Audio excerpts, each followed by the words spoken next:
Kita lanjutkan perbincangan. Saya kembali ke Mbak Riza. Mbak Riza, ini kan sekarang terjadi pergeseran antara pekerja informal yang jumlahnya semakin meningkat dibandingkan dengan pekerja formal. Apakah kondisi ini sebetulnya menjadi catatan buat pemerintah bahwa tidak bisa menyediakan lapangan pekerjaan yang lebih besar bagi pekerja formal yang jatuhnya adalah lebih sustain begitu? Iya, baik. Eh, Memang pekerja informal kita banyak ya gitu. Terakhir itu kalau saya tidak salah ingat itu porsinya pekerja informal kita banyak tapi tidak lebih tinggi dari pekerja formal gitu. Kalau saya tidak salah ingat angkanya. Nah itu sebenarnya begini. Salah satunya ya penciptaan tenaga kerja yang menyerap penduduk dengan pendidikan yang lebih tinggi itu kurang, sehingga menyebabkan penduduk yang menyebabkan dia beralih, kemungkinan besar ya beralih ke pekerja informal gitu sementara, karena tidak ada yang tidak uh, ada ketidaksesuaian, miss and match gitu ya pekerjaan di situ. Itu juga bisa salah satunya bisa menyebabkan orang itu untuk menganggur gitu. Jadi sebenarnya uh, porsi UMKM kita kan lebih banyak gitu ya, dan itu menyerap tenaga informal kita gitu, yang menjadi tulang punggung perekonomian kita. Uh, ini juga berkaitan dengan lapangan pekerjaan yang tersedia yang tadi saya sebutkan, bahwa um, kita ini masih apa uh, jadi uh, lapangan sebentar Mbak. Jadi gini, penduduk yang sektor informal ini perlu diperhatikan lagi. Ada nomenklatur, harusnya gini, penduduk pekerja informal ini dia itu belum bisa tercapture gitu ya dalam sistem perpajakan ataupun data gitu ya, sehingga dia bisa mencerminkan asumsi yang dibangun terhadap tenaga kerja informal itu adalah dia diasumsikan mendapatkan pendapatan lebih rendah gitu ya. Nah, ini yang perlu kita perhatikan juga di sini. Sebenarnya pekerja di sektor informal ini tidak semuanya gitu ya, tidak semuanya berpenghasilan rendah gitu. Dan dia juga bisa jadi merupakan potensial middle class gitu ya, pendapatan kelas menengah gitu. Itu Mbak. Iya, oke. Saya ke BPS ya, Bu Amalia. Jadi kalau data dari BPS bagaimana mencatatnya terkait dengan pergeseran fenomena yang namanya pekerja informal dengan pekerja formal? Benarkah bahwa sekarang lebih banyak pekerja informalnya ketimbang yang formal? Dan bagaimana pemerintah seharusnya membaca ini? Apakah memang karena terlalu sedikitnya lapangan pekerjaan bagi pekerja formal sehingga informal ini sebagai cara bagaimana masyarakat bertahan sejauh ini? Secara secara umum, secara total, proporsi tenaga kerja informal itu sekitar 59%. Namun demikian kan kita perlu zoom in. Pada hari ini kita bicara mengenai kelas menengah, maka kalau kita lihat bagaimana postur ataupun proporsi tenaga kerja formal kelas menengah itu lebih banyak adalah tenaga kerja formal. Jadi kita harus berbeda cara melihatnya, baik kita mau melihat total mengenai proporsi tenaga kerja formal dari total orang bekerja di Indonesia, atau kita melihat bagaimana proporsi tenaga kerja formal di kelas menengah. Jadi kalau untuk kelas menengah itu proporsi tenaga kerja formalnya justru 59%.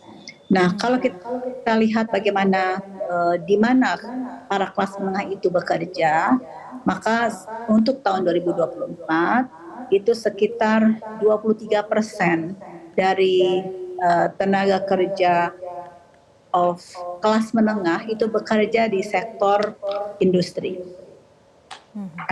Sekitar 20% dari tenaga kerja kelas menengah itu bekerja di sektor pertanian, dan sekitar 57% dari tenaga kerja kelas menengah itu bekerja di sektor jasa. Jadi tentunya kita perlu melihat di mana sebenarnya kelas menengah itu pada umumnya bekerja.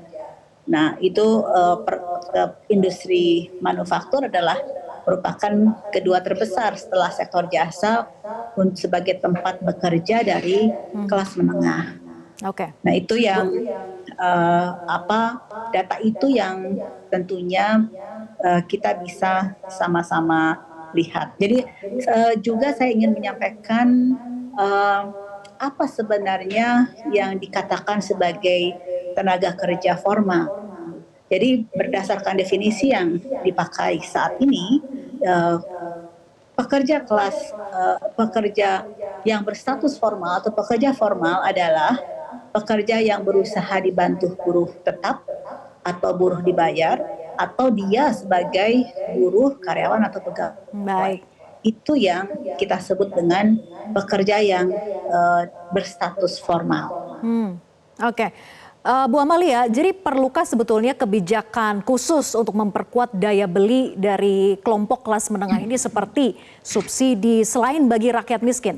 Karena selama ini kan kelompok kelas menengah ini yang paling tidak tersentuh perlindungan sosial apapun.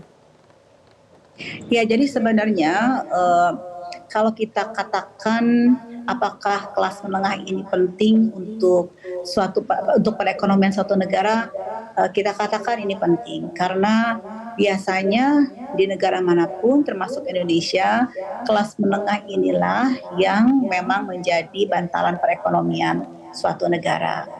Nah, intervensi untuk kelas menengah itu tentunya akan berbeda dengan intervensi yang diperlukan untuk mengangkat orang dari miskin menjadi tidak miskin.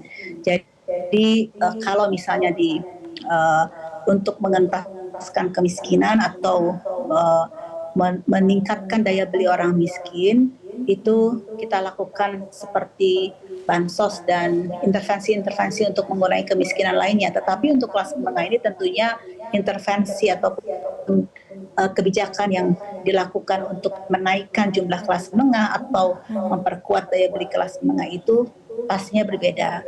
Dan mereka tidak perlu bansos, tetapi mereka tentunya perlu semacam insentif keringanan yang memang dapat kemudian meningkatkan daya beli dari kelas menengah, atau bahkan tentunya yang paling dibutuhkan oleh kelas menengah adalah lapangan pekerjaan yang berkualitas, sehingga kesempatan untuk bekerja dengan income yang lebih baik ini akan lebih bisa dirasakan oleh kelas menengah. Bahkan kita bisa menaikkan yang kelompok menuju kelas menengah ini naik kelas menjadi kelas menengah. Oke, insentif dan lapangan pekerjaan begitu ya, itu bisa menjadi solusi bagaimana kelompok kelas menengah ini bisa bertahan bahkan untuk bisa membantu naik kelas. Nah, saya ke Mbak Riza. Mbak Riza, setujukah dengan yang disampaikan oleh Mbak Amalia atau ada solusi lain sebetulnya bagaimana membuat kelompok kelas menengah ini bisa bertahan atau bahkan bisa naik kelas? Ya, jadi tadi ya, selain saya setuju bahwa perlu ada pembukaan lapangan kerjaan gitu yang lebih besar, terutama di tingkat pendidikan yang lebih tinggi jenjangnya gitu, karena di sini juga banyak terjadi pengangguran dari sini gitu, yang sehingga tidak terserap gitu. Mereka tidak sesuai background pendidikannya, terutama mungkin dengan gaji ya yang ditawarkan. Itu yang pertama. Yang kedua, menjaga daya beli masyarakat, pemerintah bisa dengan policy-nya, dengan kebijakannya, yaitu stabilisasi harga pangan gitu ya. Karena bagaimanapun middle class ini juga masih pengeluarannya masih banyak ke situ juga ya, ke makanan gitu. Terutama hal ini juga bisa dilihat dari data pertumbuhan ekonomi kemarin. Dari konsumsi pengeluaran rumah tangga itu masih untuk makanan dan minuman masih tinggi gitu ya, dan masih tumbuhnya positif dan tinggi gitu. Dan kemudian untuk yang insentif mungkin pemerintah bisa lebih mengarahkan untuk pendidikan gitu ya, karena kelas menengah ini concern juga terhadap pendidikan gitu, jenjang pendidikan lebih tinggi. Mungkin dengan Baik. mengurangi beban biaya pendidikan. Itu sih, Mbak. Ya.